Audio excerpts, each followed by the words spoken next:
بسم اللہ الرحمن الرحیم. سب جانتے ہوئے بھی گلے سے لگا لیا، جسے گناہگار کو اپنا بنا لیا. سب جانتے ہوئے بھی گلے سے لگا لیا. السلام علیکم ورحمۃ اللہ وبرکاتہ. تمام اہل پاکستان کو میری طرف سے نذرانہ سلام پیش ہے.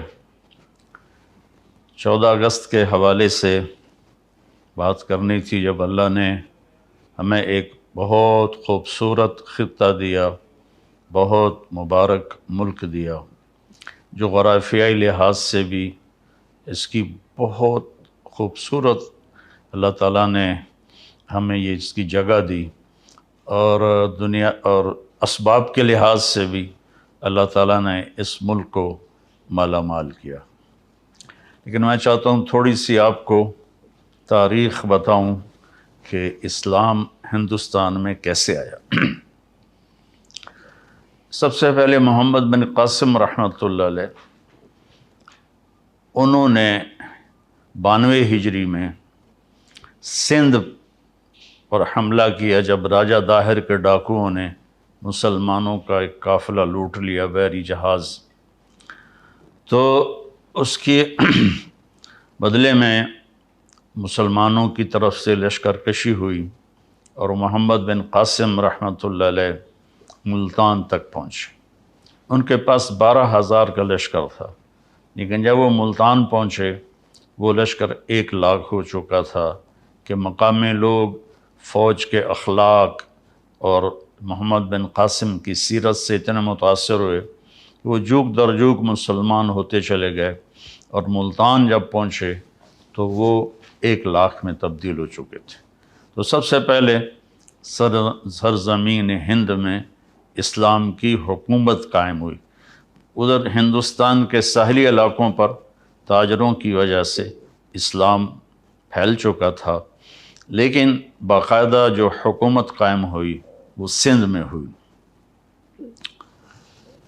اس کے بعد اللہ کے نیک بندے صوفیاء کرام آتے رہے اور دعوت دین دیتے رہے، اور ان کے ذریعے سے لوگوں میں اسلام کی بارے میں بیداری ہوئی، اور انہوں نے قبول کرنا شروع کیا اپنی خوشی سے.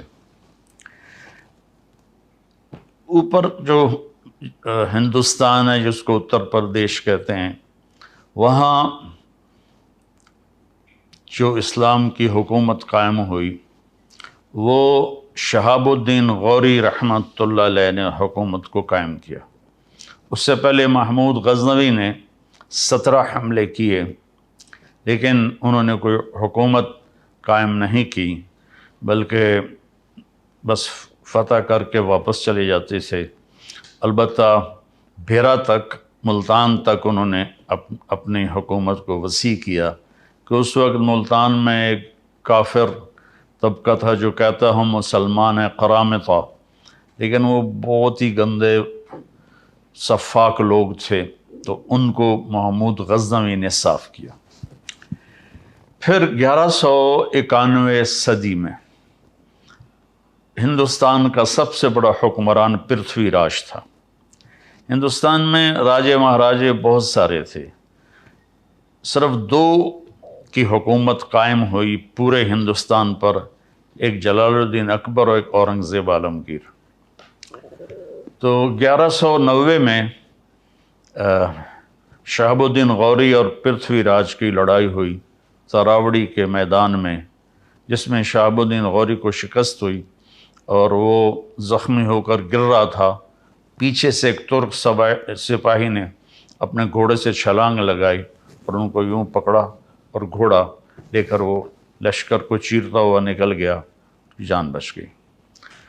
اس کے بعد وہ سارا سال بستر پہ نہیں سویا، اور جو بھاگے تھے ان کو بڑی سزائیں دی اس نے. پھر 1191 میں وہ اپنا لشکر لے کر دوبارہ نکلا، اور اسی میدان میں آ ٹھہرا جہاں پہلی جنگ ہوئی تھی. تو پرتھوی راج اس دوران تیاری کے بغیر مطمئن رہا کہ میں نے شکست دے دی ہے، میرا کوئی کیا بگاڑ سکتا ہے، تو وہ اس میں تھوڑی سستی آ گئی۔ جب لشکر آمنے سامنے ہوئے تو پرتھوی راج نے کہا تم چلے جاؤ ورنہ تمہارا یہی حال کروں گا جو پہلے کیا تھا۔ تو شہاب الدین غوری نے اپنا لشکر ہٹا لیا اتنی دور تک کہ وہ نظر آنا بند ہو گیا، اور پھر صبح سے پہلے اس نے اپنے لشکر کو حملے کا حکم دیا۔ اس وقت پرتھوی راج کا لشکر اپنی پوجا پاٹ میں تھا، تو انہوں نے حملہ کیا، تو اس میں پرتھوی راج قتل ہوا اور ان کو شکست ہوئی۔ اس کی عمر 42 سال تھی۔ تو پھر شہاب الدین غوری رحمہ اللہ تعالی اجمیر گئے، پھر دہلی گئے، وہاں اپنی پوری ایک ٹیم بنائی، اور قطب الدین ایبک ان کا غلام تھا۔ شہاب الدین غوری کی اولاد نہیں تھی، تو انہوں نے قطب الدین ایبک کو اپنا غلام بنایا ہوا تھا، تو انہوں نے اپنا پایا تخت لاہور بنایا، اور دہلی میں التمش تھا ان کا غلام، اس کو بٹھایا، اور ملتان میں ناصر الدین قباچہ تھا، اس کو بٹھایا۔ شہاب الدین غوری واپس افغانستان جا رہے تھے، راستے میں چکوال کے قریب رات میں وہاں کے مقامی لوگ گکھڑ تھے، انہوں نے حملہ کیا اور اس میں شہاب الدین غوری شہید ہو گئے۔ تو قطب الدین بھی کوئی زیادہ حکومت نہیں کر سکے، 4 سال حکومت کی اور ان کا انتقال ہو گیا۔ میں جب لاہور پڑھتا تھا سینٹرل ماڈل اسکول، تو انارولی کے پیچھے ایک گلی تھی، وہاں سے گزرتے تو ایک قبر جس میں محلے والے کوڑا پھینکتے تھے وہ قبر ہوتی تھی، تو ایک دفعہ غور سے پڑھا تو وہ قطب الدین ایبک کی قبر تھی۔ پھر ضیاء الحق مرحوم نے اسے وسیع کیا اور مکان خرید کے ڈھا کے بڑا اچھا خوبصورت ان کا مقبرہ بنایا۔ اس کو خاندان غلامہ کہتے ہیں۔ پہلا خاندان جس نے حکومت کی وہ خاندان غلامہ ہے، کہ اصل غلام تھے سارے اور حکومت میں آ گئے تو خاندان غلامہ کہتے ہیں۔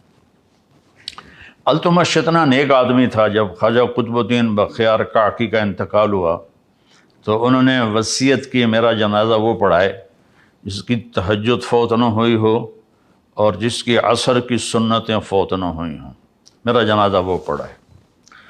تو سناٹا چھا گیا، میت سامنے اور کوئی نکلتا ہی نہیں، چونکہ عصر کی سنتیں تو غیر موقدہ ہیں، کوئی پڑھے نہ پڑھے۔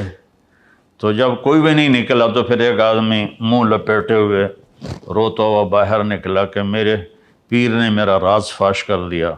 وہ سلطان التمش تھا جس نے جنازہ پڑھایا کہ میری نہ کبھی عصر کی سنتیں قضا ہوئی ہیں نہ تہجد قضا ہوئی ہے۔ ان کے پاس ایک دفعہ غلاموں کی ایک جماعت لائی گئی، تو انہوں نے 19 غلام سلیکٹ کیے اور 20واں چھوڑ دیا۔ اس کا قد بھی چھوٹا تھا اور شکل بھی اچھی نہیں تھی، باقی 19 اس نے خرید لی۔ تو وہ غلام جس کو انہوں نے رد کیا، اس نے کہا بادشاہ سلامت آپ نے یہ غلام کس لیے خریدے ہیں؟ کہنے لگے اپنے لیے۔ کہا مجھے اللہ کے لیے خرید لو۔ تو اس کو یہ جواب بڑا پسند آیا اور اس نے اس کو بھی خرید لیا۔ اس کا نام تھا غیاث الدین۔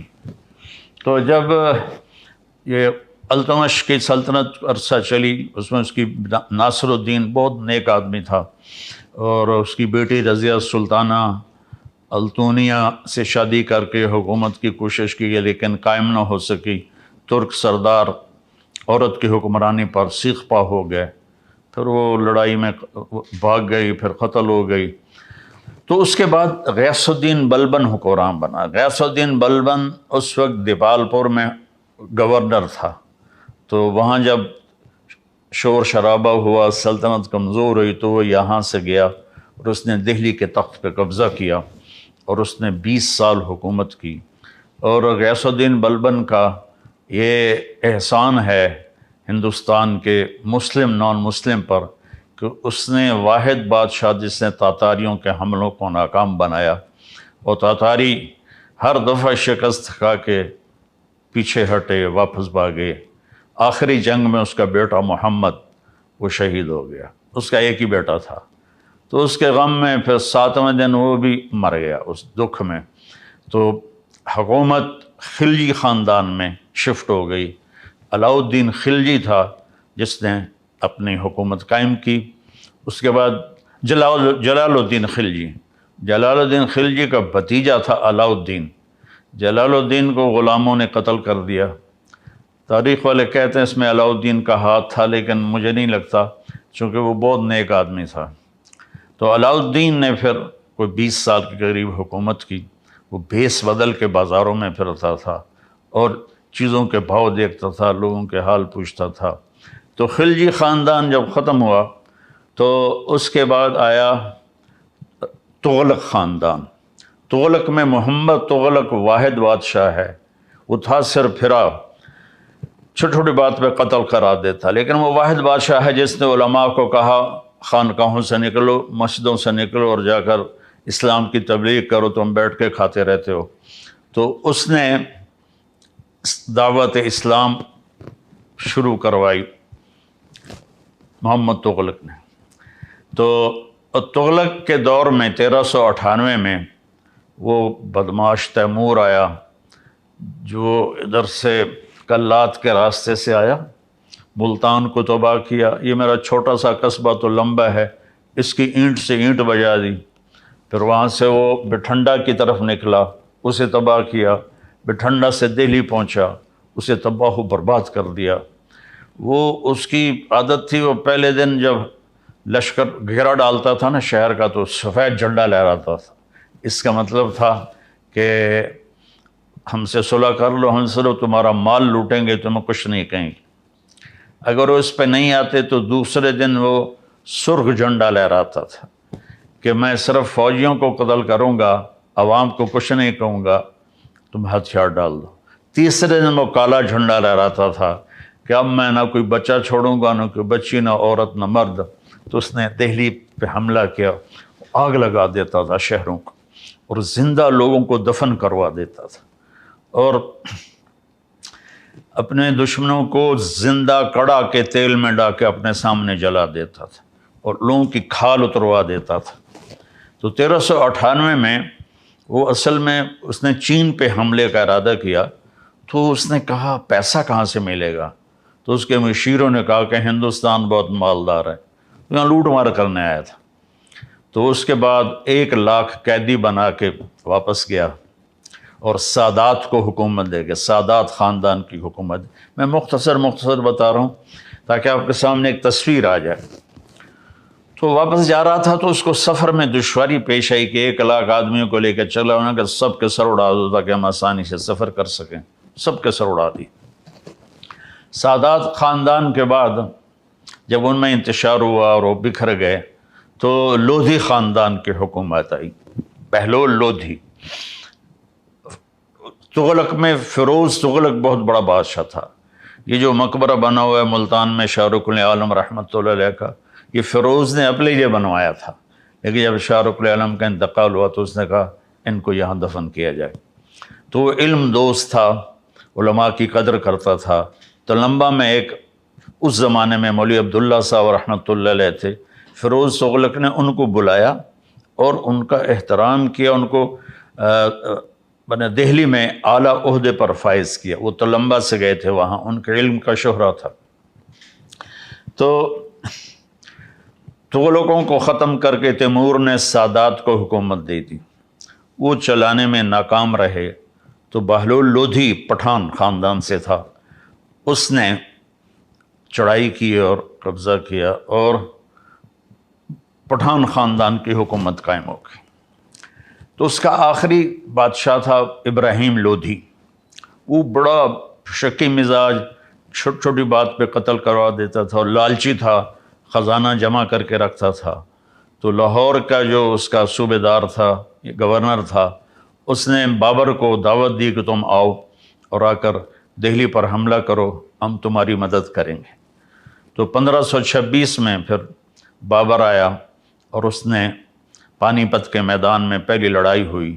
اس میں بابر کے ساتھ صرف 12,000 فوج تھی اور ادھر ابراہیم کے پاس 1 لاکھ کی فوج تھی. یہ جو موٹر وے کے راستے میں پہاڑ آتے ہیں ان کو وہاں ایک جھیل ہے کلر کہار، وہاں جھیل ہے، وہاں ایک پتھر آج بھی پڑا ہوا ہے جس پر کھڑے ہو کر بابر نے اپنی فوج کو تیار کیا تھا کہ بس جان دینی یا پیچھے نہیں جانا ہے۔ بابر بہت سمجھدار تھا لڑائی میں، تو اس نے 12,000 کے ساتھ ابراہیم کے 1,00,000 کے لشکر کو شکست دی، اور ابراہیم اس میں قتل ہوا، اور اس نے اس کو بڑی عزت سے اس کا جنازہ پڑھوایا، وہیں اسے دفن کیا، اور مغلیہ خاندان کی سلطنت شروع ہو گئی۔ مغلیہ خاندان واحد خاندان ہے جس نے ہندوستان پر 1526 سے لے کر اور 1857 تک حکومت کی، کوئی 325 سال، باقی کوئی 20 سال میں، کوئی جیسے بلبن 20 سال کی حکومت کر کے اکیلا تھا، شہید ہو گیا، بچے کے غم میں وہ فوت ہو گیا۔ تو خاندان غلامہ تھا، بلبن تھا، خلجی تھا، تغلق تھے، سادات تھے، انہوں نے سب تھوڑا عرصہ حکومت کی۔ تو یہ جو تھا مغلیہ خاندان، انہوں نے لمبا عرصہ حکومت کی، لیکن ان بادشاہوں میں سوائے محمد تغلق کے کوئی نہیں تھا جس نے اسلام کی دعوت پھیلائی ہو۔ ان کو بس ملک گیری کا شوق اور اپنی حکومت بڑھانے کے شوق تھے، جس کی وجہ سے وہ دعوت ان کو یاد ہی نہیں تھی کہ ہم نے کوئی اسلام بھی دنیا میں پھیلانا ہے یا ہندوستان میں اسلام پھیلانا ہے۔ تو پھر بابر سے لے کر بہادر شاہ ظفر تک 1857 میں یہ جو جنگ آزادی ہوئی، اصل تو اس سے پہلے ہی مغلیہ سلطنت ختم ہو گئی تھی شاہ عالم ثانی کے دور میں، اور میں حیران ہوں کہ انگریز آئے اور جہانگیر سے ملے، اس کے سر تاجر لوگ، اس کے سر میں درد ہوتا تھا بہت، تو انہوں نے، اب ہماری دیسی دواؤں میں کوئی ایسی دوا نہیں جو سر درد کو فوری ٹھیک کرے، انہوں نے اس کو اپنی وہ گولی دی، وہ ایک دم ٹھیک ہو گیا۔ وہ کہنے لگا مانگو کیا مانگتے ہو؟ کہا ہمیں یہاں تجارت کی اجازت دے دو۔ انہوں نے کہا چلو جاؤ ادھر بنگال کی طرف۔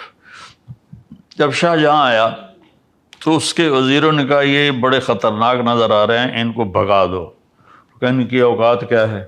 اس وقت تو کوئی سوچ بھی نہیں سکتا تھا کہ شاہ جہان کے دور میں یہ چند انگریز یہ پورے ہند کے حکمران ہو جائیں گے۔ تو اب ان کی بے وقوفیاں تھیں۔ شاہ جہان کی بیوی تھی ممتاز محل، اس کا 14واں بیٹا پیدا ہوا، تو وہ اس میں درد ذہ میں وہ فوت ہو گئی، اور مرتے ہوئے اس نے کہا میرا ایسا مقبرہ بنانا کہ دنیا میں کسی کا ایسا مقبرہ ہی نہ ہو۔ تو اس نے اس وقت کے 30 کروڑ سونے کے سکے اس مقبرے پر لگائے بنانے میں، وہ آج کے کھربوں روپے بن جاتے۔ اس سے تو پتہ نہیں وہ لوگوں کی فلاحی کام کتنے کر سکتا تھا، کتنے کام کروا سکتا تھا۔ اور جہانگیر سے زوال شروع ہوا کہ جہانگیر نے، دکن میں حکومت تھی عادل شاہی، تو جہانگیر کو تھا کہ میں سارا ہندوستان فتح کروں، اکبر عادل شاہی کو فتح نہیں کر سکا تھا۔ تو جہانگیر وہاں 25 سال وہاں بیٹھا رہا اور دہلی کا پایا تختہ چھوڑ دیا، وہیں اس کی موت ہوئی، وہیں اس کی قبر بنی، ویران قبر ہے، کوئی جاتا ہی نہیں ہے، کسی کو پتہ ہی نہیں ہے یہ عالمگیر ہے جس نے 50 برس ہندوستان پہ حکومت کی۔ اس کے بعد زوال شروع ہو گیا، اور آہستہ آہستہ آہستہ آہستہ آہستہ آہستہ ادھر 1757 میں انگریزوں نے سراج الدولہ کو شکست دی۔ سراج الدولہ رات عورتوں کے رقص دیکھتا تھا اور دن میں 12 بجے اٹھتا تھا، اور لارڈ کلائیو جو تھا وہ تہجد میں گھوڑے پہ سوار ہوتا تھا اور دن ڈوبنے پر گھوڑے سے اترتا تھا۔ تو ایسے لوگ کہاں کامیاب ہو سکتے ہیں؟ تو اس نے صرف 3000 کے لشکر کے ساتھ 50,000 کے لشکر کو شکست دی، اس میں میر جعفر ساتھ مل گیا تھا۔ 1757 میں، اور مزے کی بات یہ ہے کہ اس نے جو یہ فوجی وہ ہندو فوجی تھے، یعنی کوئی ہندو کوئی مسلمان، ہندوستان کی فوج سے ہندوستان کو فتح کیا۔ انگریز تو بہت تھوڑے سے تھے، تو انہوں نے ان کو منظم کیا، اور اس وقت وہ ایڈوانس ہو چکے تھے، توپ خانہ تھا، تو ان کی توپوں نے لشکر میں تباہی مچا دی سراج الدولہ کے۔ تو پھر جو آخری امید تھی ہندوستان میں اسلامی حکومت کو، ٹیپو سلطان تھے، وہ 1831 میں شہید ہو گئے لڑائی میں۔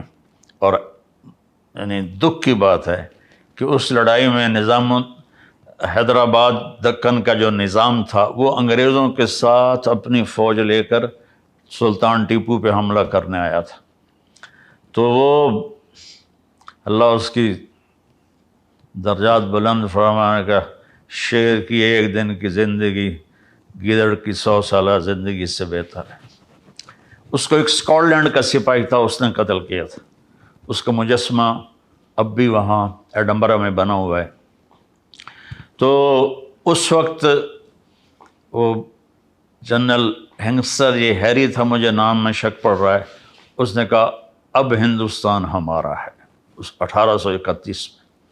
اور پھر وہ شاہ عالم ثانی کے دور میں دہلی پر آ گئے، اور شاہ عالم ثانی کی حکومت صرف محل میں تھی اور قلعے میں تھی۔ 1857 کی جنگ آزادی ہوئی، وہ ایک غدر تھا، اور اس میں انہوں نے بہت ظلم کیے، اور کوئی منظم نہیں تھا، کسی قسم کی کوئی ترتیب نہیں تھی۔ تو انہوں نے دلی میں لوٹ مار مچا دی۔ تو ایسے کہاں لڑ سکتے تھے؟ تو پھر انگریزوں آئے اور انہوں نے دوبارہ اس پر قبضہ کیا، اور 1857 سے لے کر 1947 تک انگریز حکمران آئے، اور انہوں نے اپنے نظام تعلیم جاری کیا۔ یہاں جو بھی تبدیلیاں لے کر آئے وہ بعد میں ہندوستان والے، پاکستان والوں کے لیے بڑی مفید ثابت ہوئیں۔ تو 1947 تو علامہ اقبال رحمۃ اللہ علیہ نے سب سے پہلے تصور پیش کیا کہ ہمارے لیے ایک الگ ملک ہونا چاہیے جس میں مسلمان اپنے طرز اسلام پر زندگی گزار سکیں۔ تو اللہ تعالیٰ درجے بلند فرمائے قائد اعظم رحمۃ اللہ علیہ کے، وہ اس مسلم لیگ کی بنیاد رکھی گئی 1940 میں، یا شاید اس سے پہلے 1940 میں تھی، لیکن وہ بری طرح ہار گئے۔ تو لیکن انہوں نے ہمت نہیں ہاری، اور پھر دوبارہ لگ گئے۔ اور تو اکثر علماء کا یہ تھا ذہن کہ الگ ملک نہیں بننا چاہیے، بہت قتل عام ہوگا۔ لیکن مولانا شبیر احمد عثمانی رحمۃ اللہ علیہ، اور مولانا ظفر احمد عثمانی رحمۃ اللہ علیہ، اور مولانا اشرف علی تھانوی رحمۃ اللہ علیہ، ان کا ذہن یہ تھا کہ الگ ملک ہونا چاہیے، چونکہ مسلم اور غیر مسلم کی ترجیحات ایک نہیں ہیں، تو یہ اکٹھے چل نہیں سکیں گے۔ اور یہ بات ان کی بہت درست تھی۔ اللہ تعالیٰ نے اپنا فضل فرمایا اور ان کی محنت۔ دوسرا 1941 میں جو جنگ عظیم ہوئی دوسری، اس میں برطانیہ ٹوٹ کے رہ گیا اور اس کی ساری طاقت ختم ہو گئی، اور اس کے ملک جس پر قبضہ تھا، ایک دور تھا انگریز کی سلطنت میں سورج نہیں ڈوبتا تھا، اور پھر کیا ہوا کہ آہستہ آہستہ سارے ملک نکلتے گئے۔ تو انہوں نے دیکھا کہ اب ہم انڈیا پہ حکومت قائم نہیں کر سکتے، اور ادھر سے تحریکیں بڑھتی گئیں۔ پاکستان کا مطلب کیا، لا الہ الا اللہ، یہ نعرے پورے ہندوستان میں گونج رہے تھے۔ پاکستان کا مطلب کیا، لا الہ الا اللہ۔ ہمارے بڑوں نے تو لا الہ الا اللہ کی بنیاد پر بنایا تھا، اللہ کرے گا کبھی آ جائے گا اس بنیاد پر۔ تو 1947 میں پھر اللہ تعالیٰ نے ایسی رات عطا فرمائی، رمضان 27 شب لیلۃ القدر پاکستان کے وجود میں آنے کا اعلان ہوا۔ یہ اتفاقاً نہیں تھا، یہ اس اللہ کا انتخاب تھا کہ اس مبارک رات میں مجھے اس ملک کو وجود دینا ہے۔ تو اس کے اعلان کے بعد پھر بہت تکلیف دیکھنی پڑی، لیکن آزادی کے لیے تکلیفیں تو جھیلنی پڑتی ہیں۔ تو لٹے پٹے قافلے پہنچتے تھے، پوری گاڑی میں ایک زندہ نہیں ہوتا تھا، سب کی لاشیں پڑی ہوتی تھیں۔ کچھ 6 لاکھ کے قریب لوگ شہید ہوئے۔ میرے والد صاحب رحمۃ اللہ علیہ کے ایک تھے عبدالقدوس صاحب، وہ جلندھر کے تھے، وہ کبھی کبھی آتے تھے ابا جی سے ملنے، وہ سہیوال جو سرگودے والا وہاں رہتے تھے۔ تو ایک دن وہ بات کر رہے تھے، میں بھی بیٹھا تھا کہ میاں صاحب میں جب نکلا تو اکیلا نکلا، پتہ نہیں خاندان کہاں گیا، میں کہاں گیا. تو دن میں گنے کے کھیت میں چھپ جاتا تھا اور رات کو پھر میں پیدل چلتا تھا، اور میرا سفر تھا لاہور کی طرف. لیکن چلتے چلتے چلتے میں دریائے ستلج پہنچ گیا. اس وقت دریائے ستلج موجیں اور ٹھاٹھیں مارتا تھا. اب پیچھے ہٹیں تو قتل ہیں اور آگے جائیں تو ڈوبنا ہے، کہنے کہ تیرنا آتا نہیں تھا. تو میں نے کہا میں قتل ہونے سے بہتر ہے پانی میں ڈوب کے مر جاؤں. تو انہوں نے ایک لکڑی ان کو ملی ذرا بڑی سی، وہ اٹھا کے نا اس کو پکڑ کے پانی میں کود گئے. کہنے کہ جب میں تھوڑا سا آگے گیا تو سارا دریا لاشوں سے بہہ کے چل رہا تھا، پانی نظر ہی نہیں آ رہا تھا، لاشیں ہی لاشیں تھیں اور نیچے پانی تھا، لاشیں اوپر تھیں. تو میں لکڑی کے تو میں زندگی بھی تھی، لکڑی کی برکت سے چلتے چلتے چلتے دریائے ستلج کا کنارہ دوسرا آ گیا تو وہ پاکستان تھا. تو اس طرح میری جان بچی اور میں پہنچا. تو یہ ایک بہت بڑی قیمت تھی جو دینی پڑی. اللہ تعالیٰ قائد اعظم رحمۃ اللہ علیہ کی قبر کو روشن فرمائے. احسان عظیم کی امت پر، انتہائی دیانتدار، انتہائی سچے، انتہائی کھرے. تو ایک دفعہ مولانا شبیر احمد عثمانی رحمۃ اللہ علیہ سے کسی نے پوچھا آپ نے قائد اعظم کا جنازہ کیوں پڑھایا؟ کہنے لگے جنازے سے چند دن پہلے میں نے خواب دیکھا اللہ کے نبی کھڑے ہیں اور ساتھ قائد اعظم ہیں، اور اللہ کے نبی فرماتے ہیں یہ ہمارا مجاہد ہے. تھپکی دیتے ہیں اور کہتے ہیں یہ ہمارا مجاہد ہے. تو کہا میں نے اس لیے ان کا جنازہ پڑھایا. اور ایک دفعہ میں نے خواب میں دیکھا تو میں نے پوچھا آپ کا کیا حال ہے؟ کہنے لگے میں بڑی راحت میں ہوں، میں بڑی راحت میں ہوں. تو پھر انہوں نے نا اپنی 2 انگلیاں میری طرف کی کہ یہ چوس لو. تو میں تھوڑا ڈرا کہ پتہ نہیں کیا ہے کیا نہیں. کہنے لگے ڈرو نہیں بیٹا، یہ چوس لو، اللہ تجھ سے 3 کا کام لے گا. وہ 2 انگلیاں اس میں منہ میں ڈالی تو اس میں سے گاڑھا میٹھا شہد نکل کے میرے منہ میں آنا شروع ہوا. اس کے ساتھ ہی میری آنکھ کھلی تو اس کی مٹھاس میرے منہ میں باقی تھی. تو ان کو مہلت نہ ملی، پہلے ٹی بی کا شکار تھے اور اپنا مرض چھپاتے رہے، اس لیے وہ جلدی دنیا چھوڑ کے چلے گئے. اور اس کے بعد لیاقت علی خان رحمۃ اللہ علیہ 4 سال کے بعد شہید کر دیے گئے.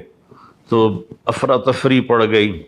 میں یہ بتانا چاہتا ہوں کہ یہ خطہ جنت کا ٹکڑا ہے، بے نظیر ہے، ساحل اعلیٰ ہیں، دریا ہیں، پہاڑ اتنے خوبصورت ہیں کہ دیکھ کے عقل دنگ رہ جاتی ہے.